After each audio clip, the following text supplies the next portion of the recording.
Dubai international airport इंसानी ambition का एक फैला हुआ ओएसिस बिना चांद वाली अरेबियन रात के अंधेरे में अपनी ही जिंदगी से धड़क रहा था।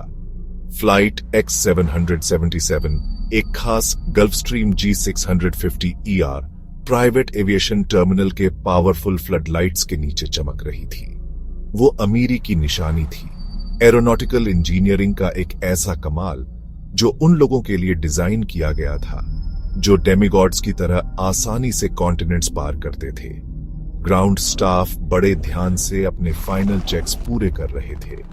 उनके चेहरे एयरक्राफ्ट के फ्लैशिंग नेविगेशन लाइट्स से रोशन थे।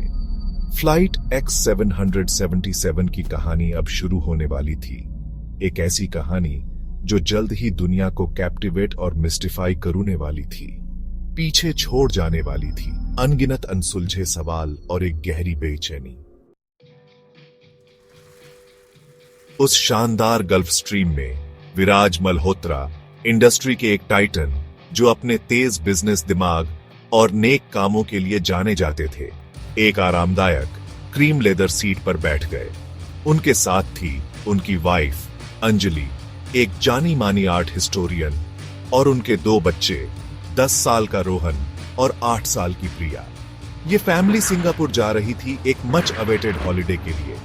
केबिन जो एक मास्टरपीस था बेस पॉप डिजाइन का, उसमें polished mahogany panels, gold plated fixtures और एम्बियंट लाइटिंग थी, जिससे एक शांत और एक्सक्लूसिव माहौल बन रहा था। लेकिन पैसेंजर मैनिफेस्ट में एक और शख्स का नाम था, एक ऐसा आदमी जो जानबूझकर रहस्य में डूबा हुआ लगता था, मिस्टर केलन वॉन्स। उसकी उम्र का अंदाजा लगाना मुश्किल था और उसकी आंखों में जैसे सदियों पुराने राज छुपे थे। वॉन्स रिपोर्टेडली एक तरह का कंसल्टेंट था जो रेयर एंटिक्विटीज और एसोटेरिक नॉलेज में स्पेशलाइज करता था, एक ऐसा फील्ड जो विराज मल्होत्रा के कुछ प्राइवेट कम पब्लिसाइज्ड इंटरेस्ट से अजीब तरह से जुड़ा हुआ था। 2 पायलट्स, कैप्टन एवा रोस्तोवा और फर्स्ट ऑफिसर बेन कार्टर, बहुत एक्सपीरियंस्ड प्रोफेशनल्स थे। उनके मिलाकर फ्लाइट आवर्स हजारों में थे। फिर भी मिस्टर वॉन्स की मौजूदगी, एक ऐसा आदमी जिसके आसपास एक अनजानी सी ऑनरा थी, उसने जेट के शानदार माहौल के अंदर के डायनामिक्स को धीरे से बदल दिया था। X777 का प्लान्ड फ्लाइट पार्ट एक जाना माना स्काई कॉरिडोर था, करीब 7 से 8 घंटे का सफर जो दुबई से पूरब की तरफ खूबसूरती से सिंगापुर की ओर जा रहा था। ये रूट उन्हें अरेबियन सी के चमकते पानी के ऊपर से इंडियन सबकॉन्टिनेंट के विशाल फैलाव के पार और फिर साउथ ईस्ट में बे ऑफ बंगाल और अंडमान सी के ऊपर से ले जाता। जैसे ही गल्फ स्ट्रीम मखमली अंधेरे में ऊपर चढ़ा, दुबई की लाइट्स पीछे छूट गईं, एक चमकती हुई कालीन में बदलती हुई जो आखिर में रात के काले कैनवस में घुल गई। एयरक्राफ्ट धीरे धीरे अपने क्रूजिंग एल्टीट्यूड यानी 41,000 फीट की ऊंचाई पर पहुंचा, दुनिया की परेशानियों से बहुत ऊपर एक जगह जहां तारे बिना किसी रुकावट के पूरी तेजी से चमक रहे थे। फ्लाइट बिल्कुल प्लान के मुताबिक चल रही थी, रात के आसमान में एक स्मूथ आर्क बनाते हुए। फ्लाइट के करीब 4 घंटे बाद जब फ्लाइट X777 इंडियन ओशन के गहरे कालेपन के ऊपर उड़ रहा था, इंडियन पेनिनसुला के साउथ में कहीं, वो हुआ जो कोई सोच भी नहीं सकता था। बिना किसी वार्निंग के, बिना किसी डिस्ट्रेस कॉल के, एयरक्राफ्ट बस रडार स्क्रीन से गायब हो गया। एक पल उसका ट्रांसपॉन्डर सिग्नल एक साफ, स्टेडी ब्लिप था जो अपने तय एयरवे पर परफेक्टली ट्रैक कर रहा था। अगले ही पल वो गायब था। मुंबई में एयर ट्रैफिक कंट्रोलर्स जो उसकी प्रोग्रेस पर नजर रखे हुए थे, उन्हें पहले लगा कि कोई मामूली टेक्निकल गड़बड़ है। उन्होंने दोबारा कांटेक्ट करने की कोशिश की। उनकी आवाज शांत थी, पर उसमें एक अर्जेंसी बढ़ती जा रही थी जो उनके प्रोफेशनल कंपोजर के पीछे छुपी थी। स्टैंडर्ड कॉल्स का कोई जवाब नहीं आया। एयरक्राफ्ट का डिजिटल साया उन स्क्रीन से गायब हो चुका था जो रोज हजारों फ्लाइट्स को बड़े ध्यान से ट्रैक करती हैं। फ्लाइट X777 से आने वाली खामोशी सिर्फ कम्युनिकेशन की कमी नहीं थी, ये एक बेहरा कर देने वाला शून्य था जहां डिस्ट्रेस सिग्नल्स होने चाहिए थे। मॉडर्न एयरक्राफ्ट्स में इमरजेंसी लोकेटर ट्रांसमिटर्स या ELTs होते हैं जो इम्पैक्ट पर या कुछ खास जी फोर्स कंडीशंस में ऑटोमेटिकली एक्टिवेट होने के लिए डिजाइन किए जाते हैं और एक होमिंग सिग्नल भेजते हैं। X777 से ऐसा कोई सिग्नल डिटेक्ट नहीं हुआ। ये बात खास तौर पर हैरान करने वाली थी। इन्वेस्टिगेटर्स और एविएशन एक्सपर्ट्स चकरा गए। थ्योरीज कई थीं, अचानक किसी बड़े स्ट्रक्चरल फेलियर से लेकर जानबूझकर की गई ऐसी स्टालेथ तक जो पहले कभी न देखी गई हो। पर कोई भी थ्योरी ये पूरी तरह नहीं समझा पा रही थी कि कोई निशान या सिग्नल क्यों नहीं मिला। खामोशी के हर गुजरते घंटे के साथ मिस्ट्री और गहरी होती गई। चिंता एक ऐसी ग्लोबल बेचैनी में बदल गई जो सबको अंदर ही अंदर खाए जा रही थी।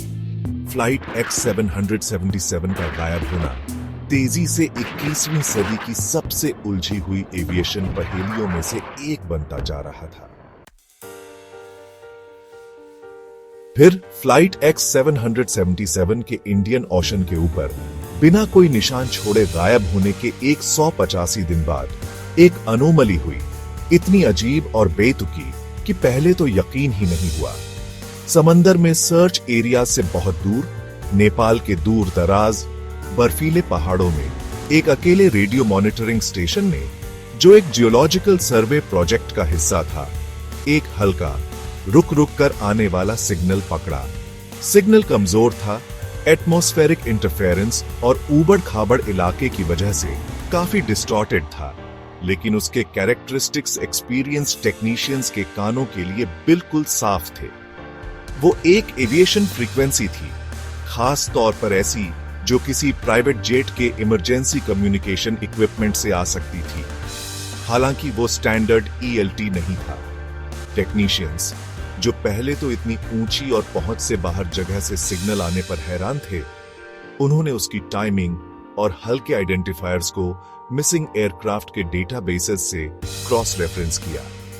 ये पॉसिबिलिटी बहुत कम लग रही थी, लगभग फैंटास्टिक सी। फिर भी डेटा उस खोए हुए गल्फ स्ट्रीम से मिलने लगा।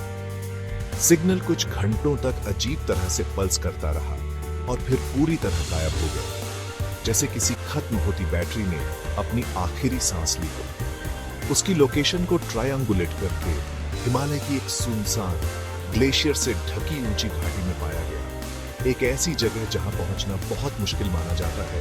X777 को आखिरी बार जहां देखा गया था, उससे हजारों मील दूर। नेपाल से आया वो अजीब ट्रांसमिशन, जिसमें एक पोर्टल का रहस्यमयी जिक्र था, उसने इन्वेस्टिगेटर्स और इंडिपेंडेंट रिसर्चर्स को अनएक्सप्लेन्ड एरियल फेनोमेना के आर्काइव्स खंगालने पर मजबूर कर दिया। इसी सर्च के दौरान 1998 का एक पुराना, लगभग भुला दिया गया केस सामने आया, जिसमें अजीब तरह की सिमिलैरिटीज थीं। हमने retired air marshal Alistair Finch को ट्रैक डाउन किया, जो उस इंसिडेंट की शुरुआती इन्वेस्टिगेशन में एक यंग स्क्वाड्रन लीडर के तौर पर शामिल थे। एक रिक्रिएटेड इंटरव्यू स्टाइल में उनके शब्द दशकों बाद भी उस एक्सपीरियंस का बोझ लिए हुए थे, जिसने उन पर गहरी छाप छोड़ी थी। उन्हें वो घटनाएं एक रोंगटे खड़े कर देने वाली क्लैरिटी के साथ याद थीं। उनकी आवाज धीमी और सधी हुई थी, जैसे वो कोई बार बार आने वाला बुरा सपना फिर से जी रहे हो। वो एक मिलिट्री ट्रांसपोर्ट था, एक C-130, नॉर्थ अटलांटिक के ऊपर एक रूटीन सप्लाई रन पर। एयर मार्शल फिंच ने बताया, उनकी नजरें कहीं दूर थी। वेदर क्लियर था, कोई डिस्ट्रेस कॉल नहीं, वो बस रडार से गायब हो गया, वैनिश्ड। हमने हफ्तों तक सर्च किया, कुछ भी नहीं मिला, लेकिन करीब 3 महीने बाद हमें ये गार्बल्ड रेडियो बर्स्ट्स मिलने लगे। सिग्नल्स कमजोर थे, स्टैटिक से भरे हुए, पर हमने कुछ फ्रैगमेंट्स डेसिफर कर लिए। फ्रेजेस जैसे sky open, wrong place, help us. Nepal से आया वो फ्रैगमेंटेड मैसेज, जिसमें केलन और पोर्टल का जिक्र था, रोहन मल्होत्रा के छोटे से वीडियो क्लिप में दिखी उस अजीब लाइट के साथ मिलकर उसने ऐसी थ्योरीज के लिए दरवाजे खोल दिए जो कन्वेंशनल एक्सप्लेनेशन से बहुत आगे थी। केलन वांस का नाम वो एनिग्मेटिक पैसेंजर जिसकी दिलचस्पी एसोटेरिक नॉलेज में थी, अचानक एक नया सिग्निफिकेंस ले चुका था।